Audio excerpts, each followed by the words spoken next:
Շարունակելով քարոզաշարքը, որտեղ մենք խաչից արտաբերված խոսքերի վրա ենք կենտրոնանում,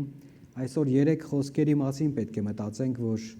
Հիսուս իր երկրային կյանքի վերջին վայրկյաններին, վերջի ժամերին արտաբերեց խաչի վրայից։ Դրանք են Աստված իմ, ինչու թողեցիր ինձ, ծարավեմ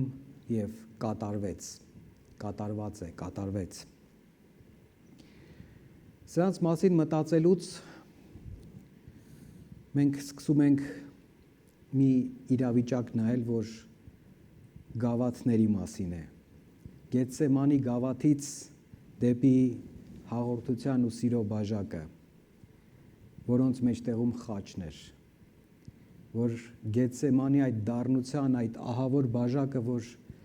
Հիսուս դառնագին աղոթելով, արտասվելով եւ քրտինքի հետ արյուն դուրս մղելով, այդ ծանրությունն էր զգում այդ ահավոր բաժակի, այդ գավաթի, որի մեջ Աստծո ամբողջ բարկությունն էր, ապստամբ մարդկության դեմ, բայց խաչով այդ նույն բաժակը դարձավ օրհնության գավաթ։ Այս խոսքերի մեջ այդ ամբողջ վեհությունն է զետեղված։ Եկեք ընթերցենք հատվածները եւ մտնենք Աստծո խոսքի խորության մեջ, որպեսզի այսօր էլ Աստված մեզ կերակրի, զորացնի եւ այսօր էլ Աստված մեզ ցույց տա իր այդ սիրո վեհությունը, որով այնքան սիրեց մերպես ապստամբներին աշխարհը, որ իր միածին որդուն տվեց, որպեսզի ով որ նրան հավատա չկորչի, այլ հավիտենական կյանք ունենա։ Առաջին հատվածը Մատթեոս ավետարան 27-րդ գլխից 39-ից 49 համարները պետք է ընթերցեմ։ Եվ անցորդները հայհոյում էին նրան, շարժում էին իրենց գլուխները եւ ասում. ով տաճարը քանդող ու 3 օրում վերաշինող, փրկիր ինքդ քեզ, եթե Աստծո որդին ես, իջիր խաչից։ Նույն կերպ էլ քահանայապետերը եւ դպիրներն ու ծերերն էին ծաղրում նրան ու ասում. ուրիշներին փրկեց, ինքն իրեն չի կարողանում փրկել։ Եթե Իսրայելի թագավորն է, թող հիմա խաչից ցած իջնի եւ նրան կհավատանք։ Ապավինեց Աստծուն, այժմ թող փրկի նրան, եթե նրան կամենում է, որովհետև ասում էր Աստծո որդին եմ։ Նույն կերպ էլ նրա հետ խաչված ավազակներն էին նախատում նրան։ 6-րդ ժամից ամբողջ երկրի վրա խավար իջավ մինչև 9-րդ ժամը, իսկ 9-րդ ժամի մոտ Հիսուսը բարձրաձայն աղաղակեց ու ասաց. Էլի, Էլի լամա սաբակթանի, այսինքն Աստված իմ, ինչու լքեցիր ինձ։ Այնտեղ կանգնածներից ոմանք երբ լսեցին, ասացին Եղիային է կանչում։ Եվ նրանցից մեկն իսկույն վազեց, մի սպունգ վերցրեց, քացախի մեջ թաթախեց, անցկացրեց եղեգի վրա ու նրան տվեց, որ խմի։ Իսկ մյուսներն ասում էին. հիմա տեսնենք Եղիան կգա նրան փրկելու։ Հովանու ավետարան 19-րդ գլուխ 28-ից 30 համարներ։ Դրանից հետո Հիսուսը, իմանալով, որ ամեն ինչ արդեն կատարված է, որպեսզի իրականանա գրվածը, ասաց. ծարավ եմ։ Այնտեղ քացախով մի աման կար։ Նրանք քացախով մի սպունգ թրջեցին եւ եղեգի ծայրին դրած նրա բերանին մոտեցրին։ Երբ Հիսուսը քացախը բերանն առավ, ասաց. կատարված է։ Նա գլուխը խոնարհեց եւ հոգին ավանդեց։ Ամեն Աստծո խոսքին։ Ծարավ եմ։ Այս խոսքի մեջ մենք տեսնում ենք ոչ թե հերավոր Աստծո ստեղծագործած ու առանձնացած ոչ մի բանին չխառնվող, այլ հակառակը տեսնում ենք մարդացած, ծարավ զգացող, բայց ինչ տեսակի ծարավ զգացող, արդարության ծարավ զգացող, մեր փոխարեն ծարավը զգացող Աստծո սիրո, ամեն տեսակի ծարավներ զգացող եւ այդ ծարավի իրականությունը ապրող Աստծո ենք տեսնում, ով այնքան մոտիկ է, որ իրեն է առաջարկում խմել, լինելով կյանքի աղբյուր, օրհնության ջրերի աղբյուր, Քրիստոս ծարաված է։ Քրիստոս փափագում է մեկ կաթիլ ջուր, փափագում է սրտի հովացնող մեկ կաթիլ դրական վերաբերմունք։ Նա ծարավ զգաց, նա ցավ զգաց, նա թուլացած է։ Եբրայեցի 50 առաքյալն ասում է 4 գլուխ 15 համարում, նա այնպիսի քահանայապետ է, որ կարող է մեզ հասկանալ մեր տկարությունների մեջ, ով որ իրական ծարավ է զգացել ինչ-որ մի կարևոր բանի համար, Քրիստոս դա և ավելիով զգացել է ու ասեց ծարավ եմ։ Ծարավ եմ իրական մարդ տեսնելու։ Կա մեկը, որ իրական մարդ է։ Ծարավ եմ տեսնելու արդյոք կան մարդիկ, ովքեր փափագում են Աստծուն պաշտել ու փառաբանել, ինչպես որ Սաղմոս 2-ներն էին ասում, որ այսպես ենք ուզում Աստծուն պաշտել, այսպես ենք ուզում Աստծուն փառաբանել, ինչպես եղջերուն, որ ծարավ է։ Չկար, մեկն էլ չկար, բայց ինքը ծարավ էր։ Այնքան սիրեց, որ պատրաստ եղավ ամենասարսափելի ծարավը զգալ մարդկային փոխհարաբերությունների, մարդկային սիրո, մարդկային իրական վերաբերմունքի, բայց փոխարենը քացախ ստացավ։ Մեկնաբանները հաճախ ասում են, որ այդ քացախի մեջ զմուրսով շաղախված քացախի այդ նյութը սովորաբար ուներ հատկություն, որ ցավը մեղմ էր և սովորաբար տալիս էին խաչի գամերը գամելուց առաջ, որովհետև ներվային հանգույցների մեջ էին գավում այդ խաչերը, որ ամենասարսափելի ցավը պատճառեր ամեն մի շարժում և ուրեմն տալիս էին դա, որ խմի, ցավ չզգա այդ վայրկյանին, գամեն, հետո նոր խաչի վրա ինչքան որ պետք է ցավ զգա։ Եթե նույնիսկ այս տեսակետից նայենք այդ քացախին, կտեսնենք, որ Հիսուս նույնիսկ դա չուզեց խմի, որ ցավազրկված չլինի, որ թմրած չլինի ոչ մի վայրկյան, որ ոչ մի հնարավոր տառապանքից ու ցավից զերծ մնացած չլինի կամովի, մարդկային որևէ մանիպուլյացիայի արդյունքում,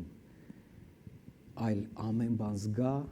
որպեսզի կարողանա լինի այն քահանայապետը երկնային, որ ամեն բան գիտի, յուրաքանչյուր դարում ծնված, յուրաքանչյուր ցավ կրած, յուրաքանչյուր տառապանք կրած անհատի իրական ցավը տեսնող քահանայապետ, ով որ բարեխոսելու է, ով որ ասելու է, սա իմ զավակն է, ես գիտեմ իր ցավերը, գիտեմ իր տառապանքները, ինքը հիմա արժանի է հավիտենական օրհնության։ Նա մտավ մեր ցավի մեջ, մեր իրական իրավիճակի մեջ, մտավ ամբողջությամբ, անմնացորդ։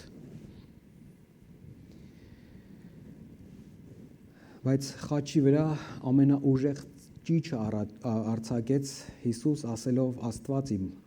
իմ, ինչու ինձ թողեցիր։ Գիտեք, եթե տեսել եք մեկը, որ ինչ-որ պատճառով խեղդվում է ջրում, երբ որ ոչ թե լողալ չգիտի դեռ ինչ-որ բաներ է փորձում անել, այլ երբ որ սուզվել է և մի ձև դուրս է եկել, սովորաբար չեն կարողանում գոռալ, որովհետև այդ մի կում օդը, որ պետքա քաշեն, քաշելու համար է, ռեֆլեքսով ուզում են օդ քաշել, ոչ թե ինչ-որ բան բղավել, փորձում են բղավել, բայց հազիվ հասցնում են օդ քաշել։ Խաչի վրա որևէ բառ արտաբերել արդեն մի քանի անգամ այս քարոզաշարքում ասվեց, շատ բարդ էր։ Հիսուս արտաբերեց այս բառերը արամերենով, արտաբերեց այս ճիչը բղավելով ասեց և հունարեն բնագրում ասում է մեգաֆոն, բարձրագույն, ամենաբարձր ձևով ճչաց, գոռաց այս բառերը։ Բայց նաև մենք գիտենք, որ սա Սաղմոսի սկիզբն է, 22 Սաղմոսի սկիզբն է, որտեղ սկսվում է այսպես, այս առանձնացումը ցուցադրելով, բայց շարունակության մեջ տեսնում ենք կատարյալ վստահություն և փառաբանություն։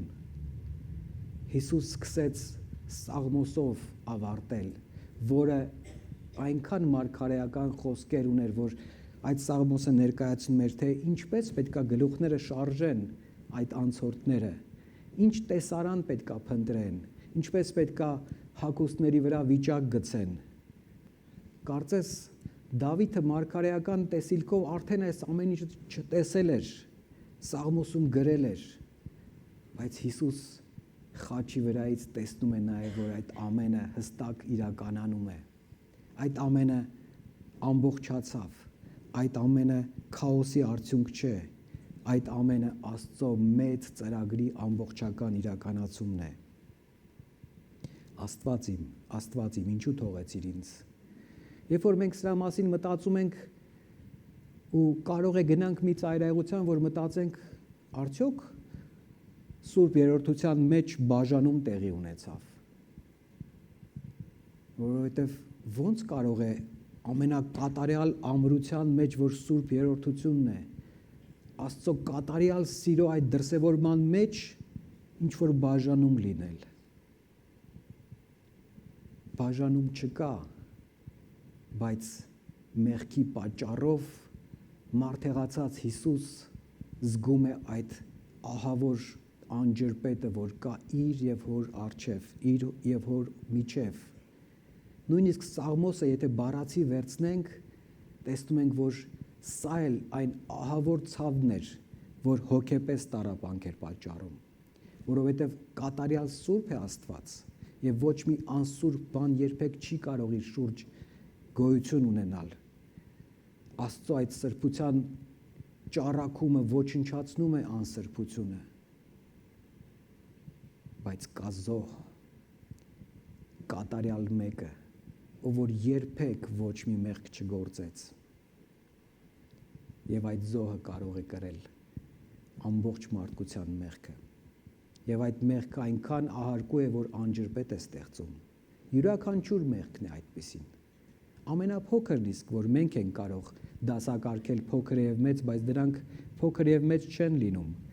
Մեր տեսանելի ազդեցություններն են լինում կամ հասարակական կարծիքն է այդ մեղքի մասին փոքր եւ մեծ լինում։ Աստծո համար ամեն մեղք նույն ազդեցությունն ունի, հավիտենական կորստի է տանում, հավիտենական անջրպետի է բերում։ Եվ այս ամենի մեջ ամենաանմեղը, որի մասին պատմում էին բոլոր դարերի բոլոր զոհաբերությունները, իր վրա վերցրեց այս մեղքը։ Հիսուս բղամեց,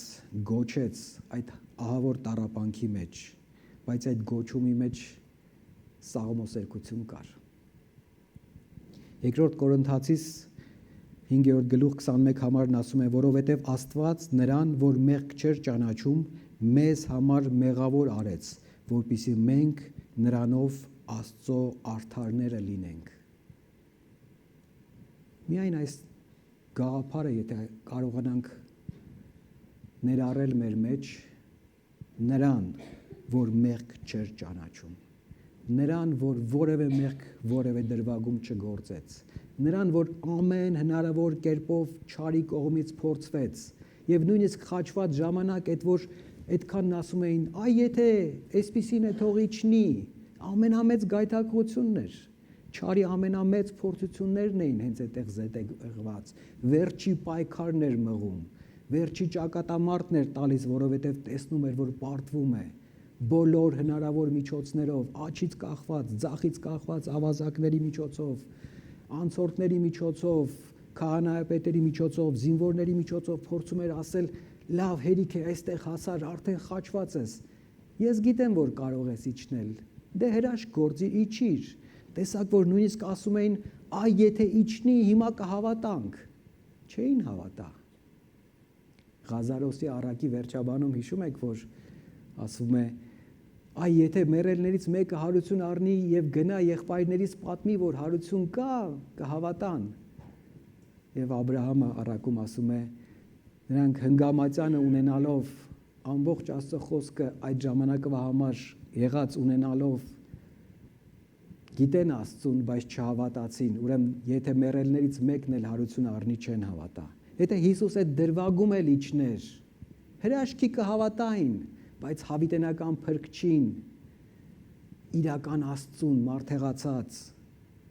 իրենց կարծրացած սրտերով չէին հավատա, որովհետև իրենք իրենց չափանիշներով, իրենց տուփի միջից, իրենց համար հրաշք գործող Աստծուն են ուզում հավատալ, ոչ թե ամենափրկիչ, ամենատեր, կատարյալ Աստծուն։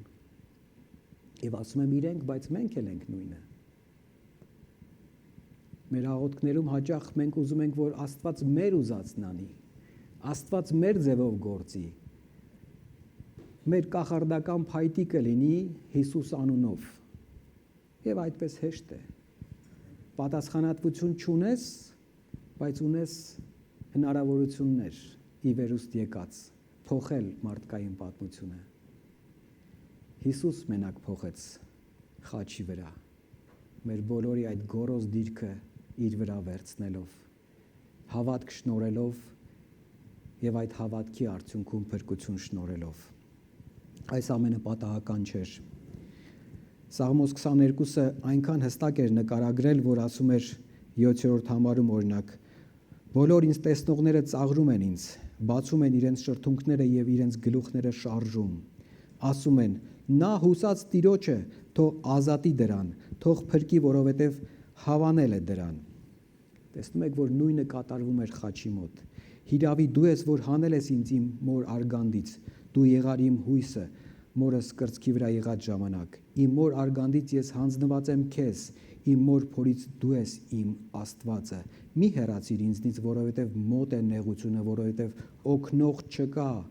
Բազմաթիվ ցուլեր շրջապատեցին ինձ, եւ Բասանի ուժեղ եզները պաշարեցին ինձ, իրենց բերանը բաց արեցին ինձ վրա, հոշոտող եւ բռնչացող առյուծի նման։ Ես թափվեցի ջրի պես, եւ իմ բոլոր ոսկորները լուծվեցին, սիրտս իմ որովայնում հալած մոմի պես եղավ, զորությունս չորացավ խեցու պես, լեզուս կպած է քիմքիս, եւ դու մահվան հողի մեջ դրեցիր ինձ, որովհետև շները շրջապատեցին ինձ, եւ չարերի ամբոխը պաշարեց ինձ, ծածկեցին իմ ձեռքերն ու ոտքերը, ես հաշվում եմ իմ բոլոր ոսկորները, իսկ նրանք նայում են ու դիտում են ինձ, շորերս բաժանում են իրար մեջ եւ վիճակ են գցում պատմուճանիս վրա, բայց դու ով Տեր, մի հեռացիր, ով իմ զորություն, շտապիր ինձ օգնության, ամեն։ Այսպիսին էր 22 Սաղմոսը, այս ընթացքում կատարվում էին բոլոր գրվածքները, կատարվում էր եւ մենք տեսնում ենք, որ պատահականություն չկա Աստծո ծրագրում։ Այս խաչը կիզակետն էր, որտեղ բազմադարյա ծրագիրը դեռ արարչագործությունից առաջ դրված իր հստակ ընթացքով գնում էր, բայց դրա մեջ Հիսուսի հնազանդությունն էր հստակ։ Առաջի Պետրոս Առաջի գլուխ 18-ից 21 համարներում Պետրոս առաքյալն ասում է. իմանալով, որ ձեր հայրենավանդ ունային կյանքից ոչ թե արծաթով կամ ոսկով փրկվեցիք, այլ Քրիստոսի պատվական արյունով, իբրև անբիծ ու անարատ գառան, որ նախասահմանված էր նախքան աշխարհի ստեղծումը եւ երևած ժամանակների վերջում ձեզ համար, որ նրանով հավատացողներն եք այն Աստծուն, որ նրան մեռելներից հարություն ու փառք տվեց, որպեսզի ձեր հավատը եւ հույսը Աստծո վրա լինեն։ Սա քաոսային ծրագիր չէր, սա պատահականությունների արդյունք չէր։ Սա Հիսուսի ինչ որ դժբախտ պատահարների արդյունքում գոյացած խաչ չէր, սա Աստծո ի սկզբանե որոշումն էր, Աստված ռիսկ արեց, գին վճարեց մեզ ստեղծելով, Ադամին ու Եվային ստեղծելով, իմանալով, որ մի օր այս ահարկու ցավը ինքս գալու է, բայց ստեղծեց մարդուն, ստեղծեց ամբողջ ստեղծագործությունը,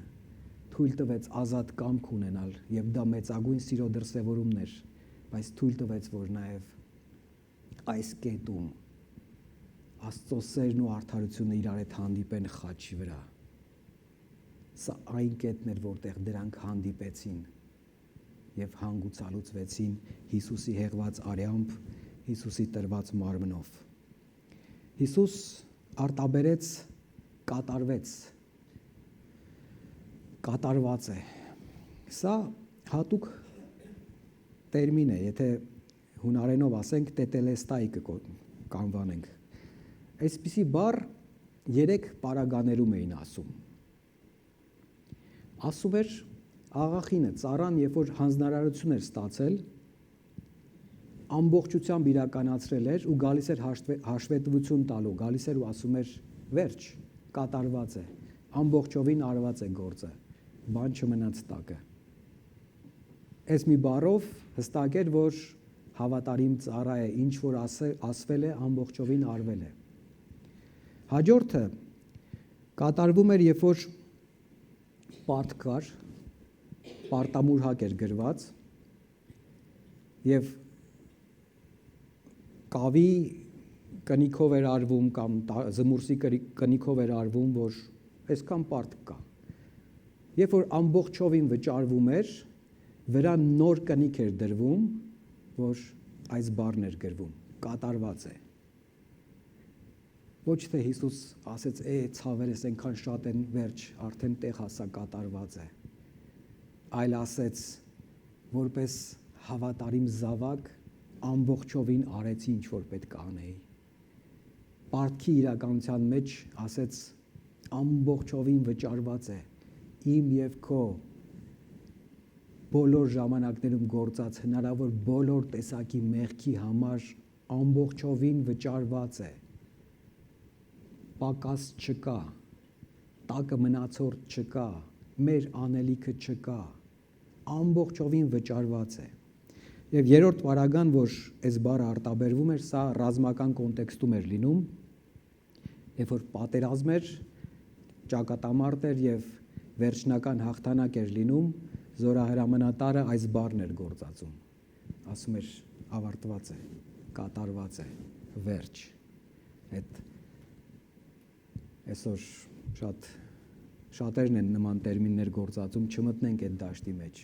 բայց տեսնում ենք, որ ոչ մի բան կատարված չի։ Բայց ջախջախիչ վերջնական ամբողջական հաղթանակի պարագայում այս բառն էր ասվում։ Եվ Հիսուս այս բառն է ասում խաչի վրայից։ Ամենավերջի փորձություններն էլ, որ չարը փորձում էր տեղի չտալով տիեզերքի, ժամանակի, մարդկային պատմության կիզակետում Հիսուսն ասեց ամբողջովին հաղթանակը իրականացած է, էլ հետ դարձ չկա, չարը էլ զորություն չունի, կատարված է։ Հովանու ավետարանում 17-րդ գլխում Հիսուս հաշվետվություն է տալիս եւ այս արդեն որպես կատարված հորն ասում է. ես քեզ երկրի վրա փառավորեցի, կատարեցի այն գործը, որ ինձ տվեցիր, որ անեմ։ Այս կոնտեքստում Հիսուս բացատրում է ինչն է կատարված, ինչպես է կատարված, բայց խաչի վրա արդեն ամբողջացած է սա ցույց տալիս։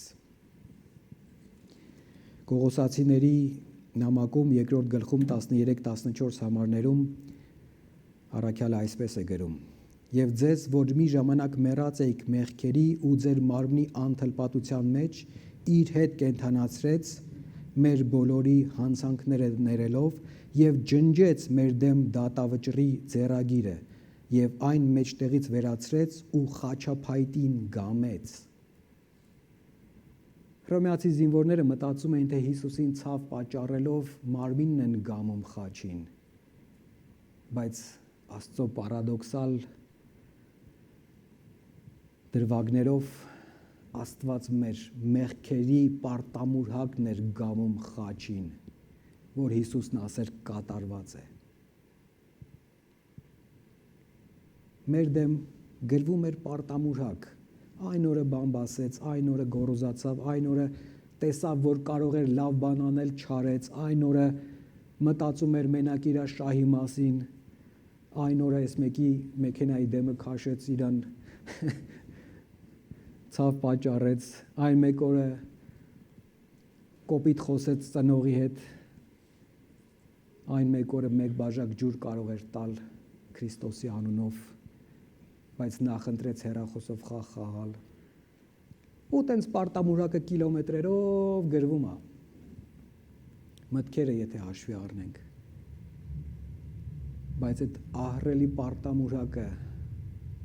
Քրիստոս իր մարմնով այդ ահռելի մեծ գամերով գամեց խաչապայտին ու ջնջեց, եւ այդպես էին անում հին աշխարհում։ Երբ որ մեկը պարտքի պատճառով բանտում էր կամ փախուստի մեջ էր կամ ինչ որ խնդիր կար, գրվում էր այդ պարտամուրակի նման թուղթը եւ փակցվում էր քաղաքի ամենաերևացող տեղերում։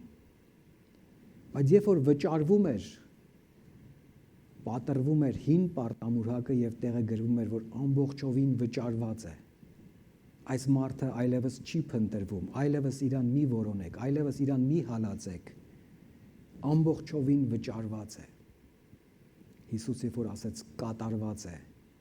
սա ասեց։ Եբրայեցիներին ուղված նամակում 2-րդ գլուխ 14 համար արդ որովհետև զավակները արյան ու մարմնին հաղորդակից եղան, ինքն էլ միևնույն կերպով հաղորդակից եղավ նրանց, որպեսզի իր մահով կործանի մահվան իշխանություն ունեցողին,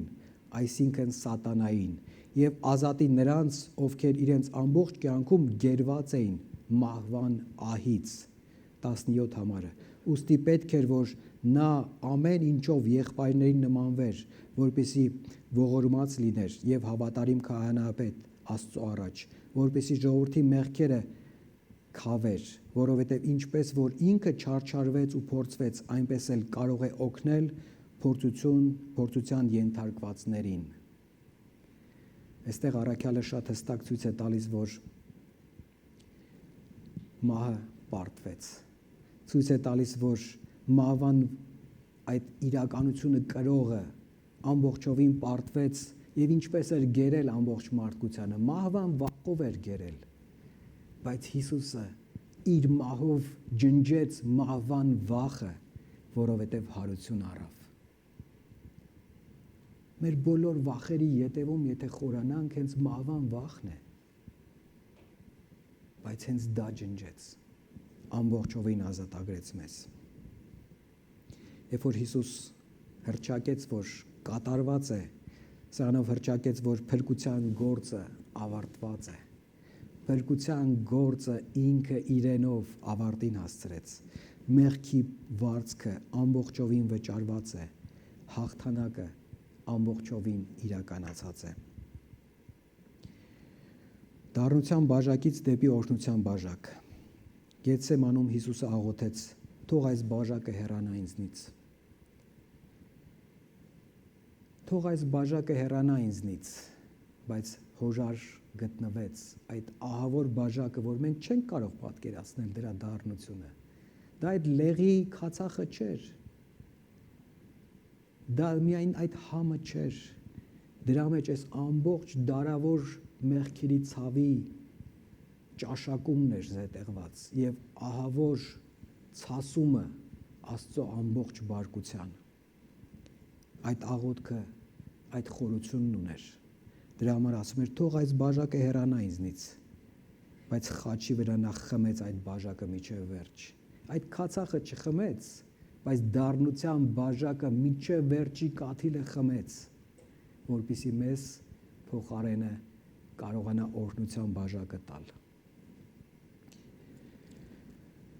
Նա հաղորդության սեղանի շուրջ ասաց, այս բաժակը նոր ուխտ է։ Երբ որ ասեց կատարված է, ինքը իրականացրեց նոր ուխտը, եւ այդ նոր ուխտ էր, որ Եսայի մարգարեն ասում էր, դրանից հետո դուք ձեր սրտից կսկսեք փափագել Աստծուն, Սուրբ Հոգին կսկսի ձեր մեջ գործել, եւ դուք արդեն ինքներդ կփնտրեք Աստծո կամքը կատարելը։ Այսպիսի նոր ուխտ բերեց մեզ համար։ Մեծ փոխանակում տեղի ունեցավ։ Դառնության բաժակը վերցրեց, խմեց, Աստծո ցասումը կրեց, մահացավ, բայց օրհնության բաժակ բերեց։ Կյանքի բաժակ բերեց, սիրո բաժակ բերեց։ Այս հաղորդությունը, որ սեղանը մեր առջև բացված է, պարզապես արարողություն չէ։ Այն հիշեցնում է, որ Քրիստոս խմեց այն բաժակը, որ մեզ համար էր վերապահված։ Խմեց մեր փոխարեն, որ մենք չխմենք։ Նա վճարեց այն, ինչ մենք չէինք էլ կարող վճարել։ Մենք պարզապես պետք է ոչնչանայինք, հավիտենական տանջանքի գնայինք, բայց ինքը վճարեց։ Երբ որ մենք մտածում ենք հաղորդության մասին, հաճախ լինում է, որ ասում ենք ես անարժան եմ։ Եվ դրա պատճառով որոշում ենք չմոտենալ ինչ-ինչ դրվագներ մեր մեջ մտածելով։ Եվ իմ կյանքում այսպիսի դրվագներ եղել է հովվական ծառայության։ Երբ որ շատ երկար ժամանակ տարբեր պատճառներով մի անհատ, հաճախ տարբեր անհատներ տարբեր եկեղեցիներում, բայց չէր ուզում մոտենալ, որովհետև մտածում էր, որ ինքը մեղք է գործել, ինքը արժան չի։ Մի քարոզի ժամանակ, որից հետո հաղորդություններ մեկ էլ լացեց, փոխվեց ու հանգիստ մոտեցավ,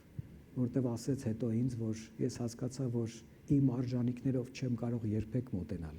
բայց Քրիստոս արժան էր, Քրիստոս արժանացրեց, Քրիստոս վերափոխեց ինձ, Քրիստոս թափեց իր արյունը, Քրիստոս բերեց այն իրական ներումը, որ ես մոտենամ եւ այդ օրհնության ճաշակողը դառնամ։ Այս սեղանը, որ բացված է, Տիրոջ սեղանն է։ Մենք ենք շտկել, հարդարել, բայց սա մեր սեղանը չի։ Այստեղ Քրիստոսն է թագավորում, Քրիստոսն է բացում այս սեղանը եւ այս սեղանը բացելու համար վարագույրը պատրվեց։ Եվ եկեղեցու մուտքին դուք տեսաք, որ սպիտակ վարագույր կար մեջտեղում խաչ, սա պատրված վարագույրն էր։ Ինչ է տեղի ունեցավ այդ գիշեր, երբ որ վարագույրը պատրվեց։ Գիշեր ոչ թե որտեվ խավար եղավ, բայց ցերեկ էր դա։ Տեղի ունեցավ այն, որ բոլոր դարերի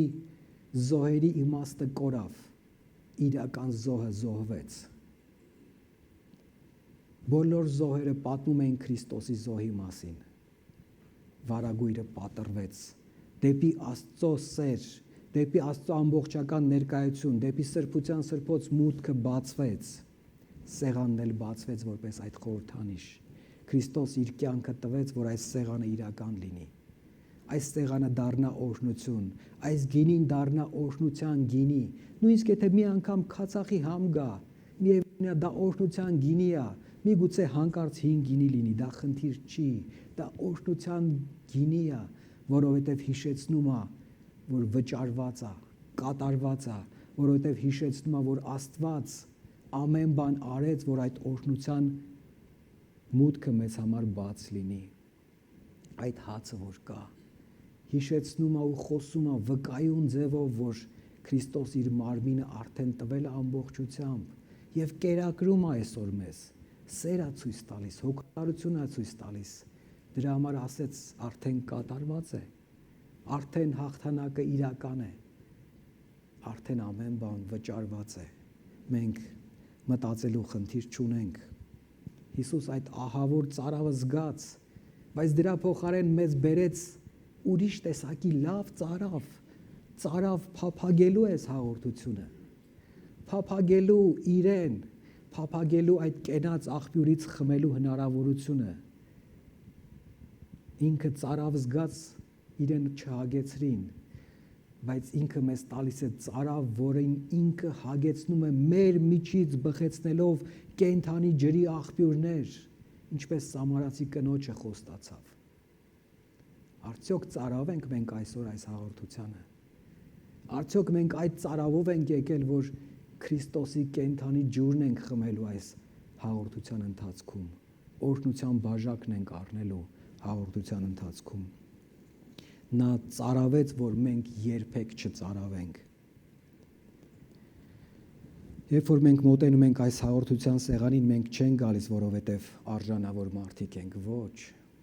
Մենք գալիս ենք հենց այն գիտակցության, որ մենք անարժան մարդիկ ենք, բայց հենց այդ կետ այն կոտրված սրտի դիրքն էր, որ փոխասացում ասեցինք, որ Աստված հենց այդ կոտրված սրտի դիրքն է փափագում եւ դա այդ արժանի զոհն է,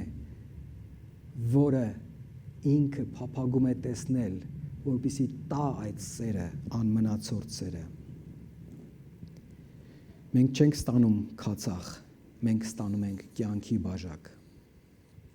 Այսօր հարց կա. արդյոք ես, դու կընդունենք այդ սերը, այդ բաժակը, որ նա պատրաստեց մեզ համար, թե կընդունենք ինչ-որ մի խորհրդանիշ։ Եթե ընդունում ենք այդ սերը, ընդունում ենք իրեն մեր սրտում, ընդունում ենք այդ սիրո հետևում եղած Աստծո որոշումը, նաև որոշում կա մեզ համար, որ դա պարզապես խորհրդանիշ չմնա, այլ կյանք դառնա, կյանք շնորհող դառնա, ավետարան դառնա, որ մենք պետքա տանենք, տարածենք եւ ապրեցնենք։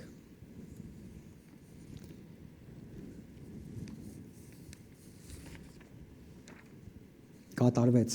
մեր փրկությունը ավարտված է։ Կատարվեց, Աստծո փրկագնման ծրագիրը իրական է։ Նա նոր ուխտ հաստատեց։ Եբրայեցիս 10:19-23-ում